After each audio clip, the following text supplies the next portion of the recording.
Halo semua, dan selamat pagi kepada Bu Rusliawati, SE MSI AK, selaku dosen pengampu mata kuliah Good Governance. Izinkan saya untuk memperkenalkan diri. Nama saya Siska, NIM saya B10312011148 dari kelas B reguler pagi. Dalam video ini, saya akan menyampaikan hasil analisis annual report tahun 2020 dari PT Wahana Otomitra Multiarta Tbk. Baik, sebelumnya saya akan menyampaikan sekilas tentang profil PT Wahana Otomitra Multiarta Tbk atau dikenal dengan WOM Finance, yaitu perseroan ini didirikan pada tahun 1982 dengan nama PT Jakarta Tokyo Leasing yang bergerak di bidang pembiayaan sepeda motor, khususnya pembiayaan untuk sepeda motor merek Honda. Nah, kemudian perseroan ini mengubah namanya menjadi PT Wahana Otomitra Multiarta pada tahun 2020. Hal ini sejalan dengan transformasi bisnis yang dilakukan.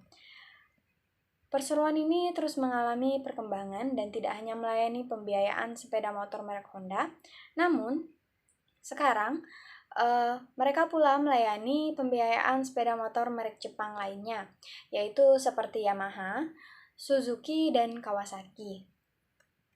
Dan seiring berkembangnya lingkungan bisnis yang didirikan yang demikian cepat di era digital saat ini, perseroan terus berupaya untuk mengelola dan juga mengawasi seluruh kegiatan usaha sesuai dengan ketentuan berlaku dengan memperhatikan penerapan prinsip tata kelola perusahaan yang baik atau lebih dikenal dengan Good Corporate Governance yang disingkat dengan GCG. Nah, agar perseroan ini dapat menjalankan usahanya dengan sehat dan sesuai dengan peraturan perundang-undangan yang berlaku. Dan sekarang kita masuk kepada tata kelola perusahaan ini. Nah, perseroan ini menyadari sepenuhnya bahwa pelaksanaan kegiatan usaha suatu perusahaan selalu didasari dengan pertimbangan terhadap pemenuhan prinsip GCG. Nah, sehingga penerapan prinsip GCG dalam era persaingan global pada saat ini sudah menjadi kebutuhan yang tidak dapat tergantikan bagi perseroan dalam menjalankan roda bisnisnya. Nah, karena itu perseroan ini berkomitmen untuk menjadikan GCG sebagai sebuah kebutuhan yang selalu diterapkan. Nah, komitmen perseroan untuk menerapkan prinsip-prinsip GCG mengacu pada berbagai ketentuan yang berlaku, baik itu ketentuan internal maupun ketentuan peraturan perundang-undangan dan best practice yang berlaku di industri pembiayaan. Nah, sebagai pedoman internal dalam penerapan GCG, perseroan ini telah memiliki pedoman tata kelola perusahaan yang baik yang dilengkapi dengan kebijakan internal perusahaan lainnya, yaitu diantaranya polisi manajemen risiko, kode etik, dan juga pedoman tingkah laku. Nah, perseroan ini secara berkala melakukan suatu tinjauan dan juga evaluasi terhadap kelengkapan dan pengkinian ketentuan internal itu terkait dengan GCG. Nah, hal ini kenapa dilakukan? Itu untuk memastikan bahwa ketentuan internal telah relevan dan juga sesuai dengan kondisi organisasinya, kemudian strategi perseroan dan juga peraturan yang berlaku. Nah, perseroan meyakini bahwa komitmen yang tinggi dan perseroan terhadap penerapan prinsip GCG yang ditunjang dengan struktur tata kelola yang kuat dan proses tata kelola yang efektif akan memberikan pengaruh positif terhadap keberlangsungan usaha perseroan dalam jangka yang panjang yang sejalan dengan harapan para pemangku kepentingan. Nah, salah satu bentuk perwujudan komitmen perseroan ini dalam menerapkan tata kelola perusahaan yang baik yaitu mereka melakukan pemenuhan terhadap prinsip-prinsip GCG, yaitu keterbukaan, akuntabilitas, pertanggungjawaban, kemandirian, dan kesetaraan dan kewajaran. Nah, hal itu sudah dipenuhi oleh PT Wahana Otomitra Multiarta ini. Dan juga, perseroan ini memiliki peraturan perusahaan, kode etik, dan juga pedoman tingkah laku. Hal ini kemudian menjadi acuan dalam berperilaku bagi karyawannya, dan juga bagi anggota direksi, bagi anggota Dewan Komisaris, anggota Dewan Pengawas Syariah, dan anggota komite-komite perseroan yang dibentuk dan bertanggung jawab kepada direksi atau Dewan Komisaris perseroan.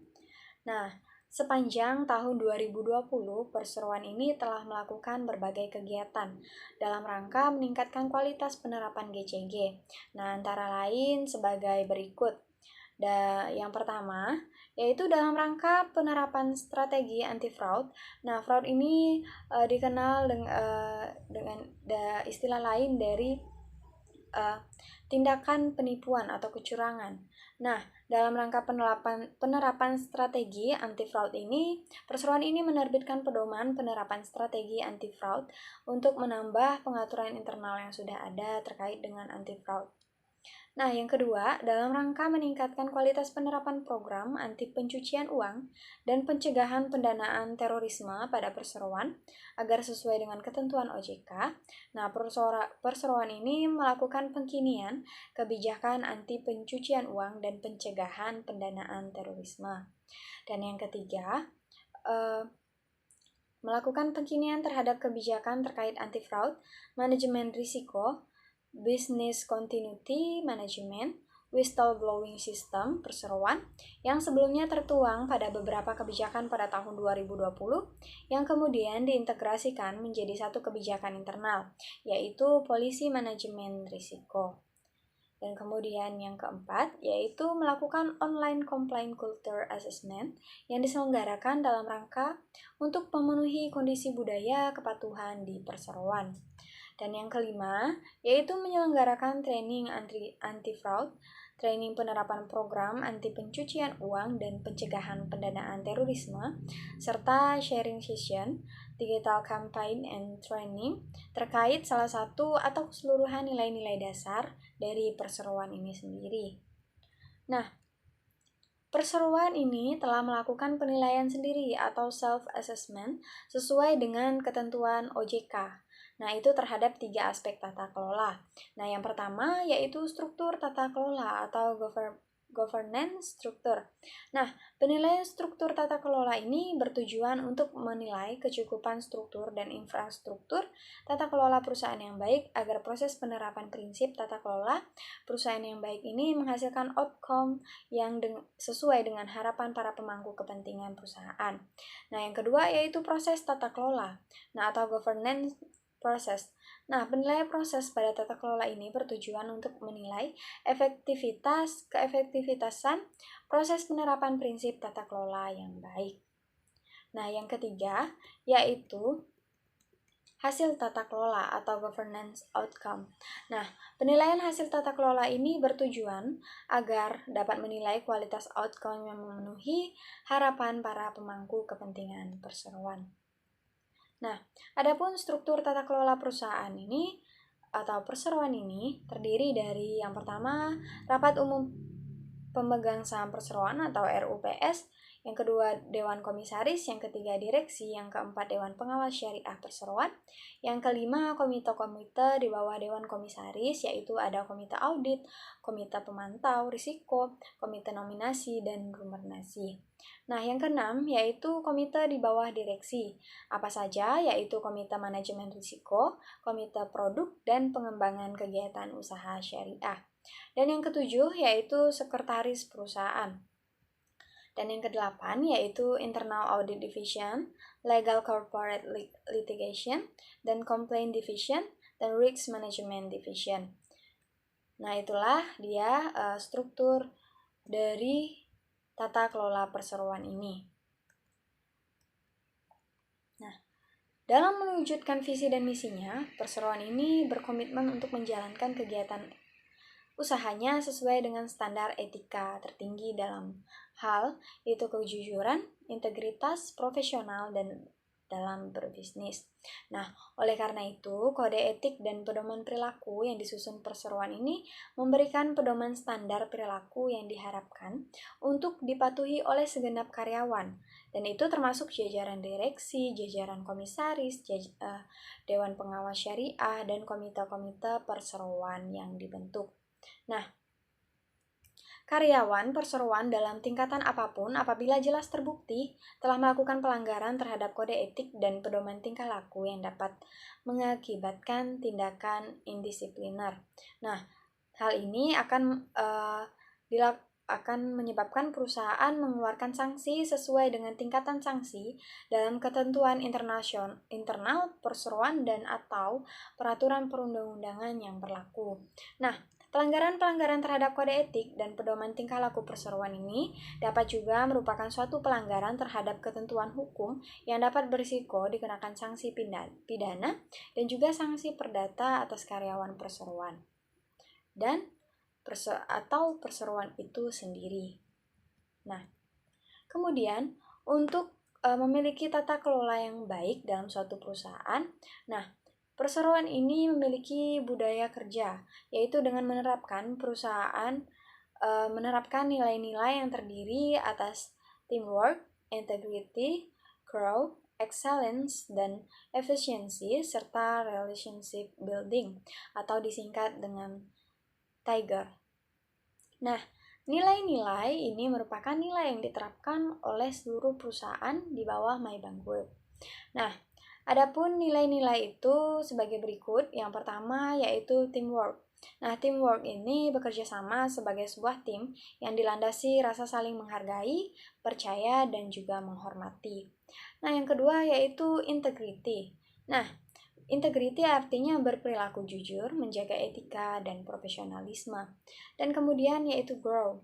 Nah, grow ini dapat diartikan juga sebagai bertumbuh atau berhasrat untuk terus-menerus melakukan perbaikan dan inovasi serta pengembangan diri. Dan secara sederhana dapat kita mengerti yaitu sebagai tindakan untuk melakukan pertumbuhan. Nah, yang selanjutnya yaitu excellent dan efisiensi. Nah, artinya berkomitmen untuk menghasilkan kinerja terbaik, bekerja dengan cepat dan tepat dalam rangka memberikan layanan yang memuaskan. Dan yang terakhir, R, yaitu relationship building. Nah, relationship building ini yaitu berusaha untuk membangun dan memelihara hubungan yang baik yang saling menguntungkan. Nah, dalam menerapkan sistem tata kelola yang baik, ada pula perseroan ini memberikan atau menerapkan sistem pelaporan pelanggaran. Nah, ini sebagai upaya untuk memantau dan mengendalikan fraud pada pilar deteksi. Nah, perseroan ini menyediakan kebijakan whistleblowing sistem sebagai sarana laporan pengaduan fraud dari seluruh karyawan perseroan, baik di cabang, di bisnis unit maupun kantor pusat. Nah, hasil temuan internal audit dan anti-fraud serta dari pihak eksternal kepada Presiden Direktur dengan menitik beratkan pada pengungkapan dari pengaduan untuk meningkatkan efektivitas penerapan sistem pengendalian fraud. Nah, perseroan ini juga menyediakan fasilitas penyampaian laporan pelanggaran baik yang masih berupa dugaan maupun telah terbukti, itu melalui email jendela@wom.co.id. Nah, laporan yang diterima kemudian akan diproses sesuai dengan kebijakan, SOP, dan peraturan lainnya yang berlaku di perseroan. Nah, berdasarkan penjelasan yang sudah saya sampaikan, prinsip-prinsip tata kelola perusahaan yang baik yang terdapat dalam ketentuan peraturan perundang-undangan yang berlaku di Indonesia menjadi pedoman praktik penerapan tata kelola perusahaan yang baik yang ada di perseroan ini. Nah, dengan berlandaskan pada pandangan tersebut dan untuk mendukung visi perseroan ini menjadi salah satu perusahaan pembiayaan terbaik di Indonesia dengan mereka menerapkan tata kelola perusahaan yang baik. Nah, perseroan ini juga berkomitmen untuk terus meningkatkan implementasi prinsip-prinsip tata kelola berdasarkan